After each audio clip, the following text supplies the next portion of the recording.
Assalamualaikum warahmatullahi wabarakatuh. Selamat pagi teman-teman aglonema se-Indonesia. Semoga teman-teman semuanya selalu dalam keadaan sehat. Demikian juga dengan aglonemanya.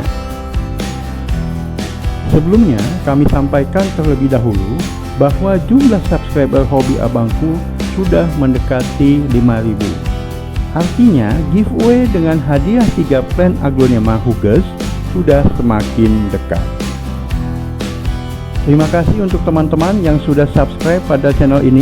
Simak terus channel hobi abangku. Jangan lupa share channel ini kepada teman-teman sesama penghobi maupun pencinta aglonema. Kali ini hobi abangku akan membahas tentang pH tanah, di mana pH tanah yang rendah atau biasa disebut asam dapat mengganggu pertumbuhan dan kesuburan aglonema, bahkan perlahan-lahan dapat membuat aglonema kita mati. Kadar pH tanah merupakan hal yang mendasar dan perlu diketahui dalam merawat aglonema. Kadar pH yang baik antara 6 dan 7. Dengan begitu, media tanam akan berada pada kondisi yang ideal. pH tanah yang rendah di bawah 6 dampaknya bisa bermacam-macam. Unsur hara fosfor, kalsium, magnesium tidak dapat terserap dengan baik. Sementara unsur hara dalam pupuk seperti aluminium, mangan, dan besi justru sifatnya bisa menjadi racun. Dengan demikian, pertumbuhan aglonema menjadi terganggu. Daunnya menguning, rontok satu persatu, menjadi kerdil, dan tidak sehat. Kalau sudah seperti itu, sebagus apapun pupuknya, tidak akan memberikan efek yang maksimal untuk perkembangan aglonema. Beberapa hal yang dapat membuat media tanam menjadi asam. Yang pertama, curah hujan yang tinggi akan memicu pencucian unsur hara sehingga media tanam akan menjadi asam dan tidak subur. Yang kedua, drainase yang tidak baik.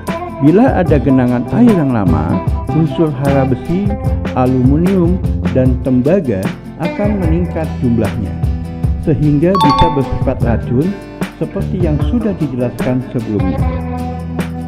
Drainase yang kurang baik juga akan memicu dekomposisi bahan organik, sehingga mengganggu keseimbangan unsur kalsium. Yang ketiga, memberikan pupuk yang berlebihan, terutama yang berkadar nitrogen tinggi pada saat musim hujan, dapat mengundang jamur pada aglonema. Poin kedua dan ketiga sudah saya jelaskan pada video saya sebelumnya tentang 3 cara merawat aglonema di musim hujan, di mana untuk membuat drainase yang baik agar menggunakan media tanam yang poros dan pot yang banyak berlubang, serta mengurangi penggunaan pupuk bernitrogen tinggi saat musim hujan. Untuk memeriksa keasaman media tanam dapat dilakukan dengan alat ukur pH tanah atau yang sering disebut pH meter, atau juga bisa dengan cara alami, yaitu dengan menggunakan kunyit. Ambil irisan kunyit, potong menjadi 2 bagian dan masukkan salah satu ke dalam pot selama 30 menit. Lalu bandingkan hasilnya dengan potongan yang satu lagi. Bila warnanya lebih pucat, berarti pH tanahnya asam. Di antara 2 cara tadi, penggunaan pH meter tentunya lebih direkomendasikan karena hasilnya menunjukkan angka yang pasti. Untuk meningkatkan pH tanah, dapat menggunakan kapur dolomit maupun abu bekas kayu bakar. Selain meningkatkan pH tanah, kapur dolomit juga memberikan unsur hara makrokalsium dan magnesium. Dengan kapur dolomit, mikroorganisme di dalam tanah juga bisa berkembang dan aktif sehingga aglonema yang ditanam dapat tumbuh lebih subur.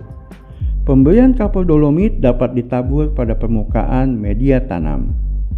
Porositas tanah, struktur dan sistem aerasi juga menjadi lebih baik, sehingga kondisi media tanam menjadi gembur. Sirkulasi di dalam media tanam menjadi lebih lancar, sehingga akar bisa tumbuh dan menghisap unsur hara dari media tanam dengan baik. Penggunaan abu bekas kayu bakar seringkali kita lihat di sawah. Pasca panen, petani akan membakar jerami sisa panen di sawah dan kemudian disebar ke seluruh lahan untuk mengurangi keasaman tanah. Untuk digunakan dalam pot, abu bekas kayu bakar dapat diganti dengan sekam bakar. Sekam bakar mempunyai manfaat yang hampir sama dengan dolomit, yaitu yang pertama, menjaga kondisi tanah tetap gembur karena memiliki porositas tinggi dan ringan. Yang kedua, memacu pertumbuhan mikroorganisme yang berguna bagi aglonema. Yang ketiga, mengatur pH tanah pada kondisi tertentu. Yang keempat, mempertahankan kelembapan. Yang kelima, menyuburkan media tanam dan aglonema. Sekam bakar sendiri mengandung SiO2, karbon, Fe2O3, K2O, MgO, CaO, MnO, dan Cu, meskipun dalam jumlah yang sedikit namun dibutuhkan aglonema. Menggunakan sekam bakar dapat dilakukan dengan cara ditaburkan saja di atas permukaan media tanam yang sudah ada. Bisa juga dengan membongkar media tanam yang lama. Jika masih bagus, media tanam yang lama masih dapat digunakan. Media tanam yang masih bagus akan terasa masih kasar jika diremas. Seperti melakukan repotting biasa, masukkan kembali media tanam ke dalam pot. Kemudian bisa kita tambahkan arang kayu pada dasar pot. Kemudian kita berikan pupuk dekastar. Sekam bakar saya berikan langsung pada sekitar akar sebanyak 1 atau 2 genggam. Seperti biasa, setelah selesai, aglonema ini akan saya siram kotor. Dan akhirnya, aglonema dapat kita letakkan kembali di tempat semula. Demikianlah teman-teman, menjaga pH media tanam pada angka 6-7 juga perlu dilakukan, terutama pada musim hujan. Kita dapat memanfaatkan sekam bakar maupun kapur dolomit. Jadi video ini melengkapi video sebelumnya mengenai cara merawat aglonema di musim hujan dengan cara menggunakan pot yang banyak lubang, media tanam yang poros, mengurangi pupuk nitrogen, dan pemberian fungisida secara teratur. Terima kasih telah menyaksikan video ini sampai tuntas.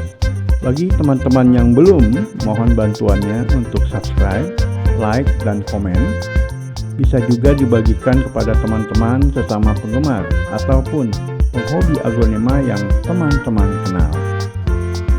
Jangan lupa, Hobi Abangku kembali akan mengadakan giveaway untuk 3 pemenang dengan hadiah masing-masing aglonema Huges ketika mencapai 5.000 subscriber.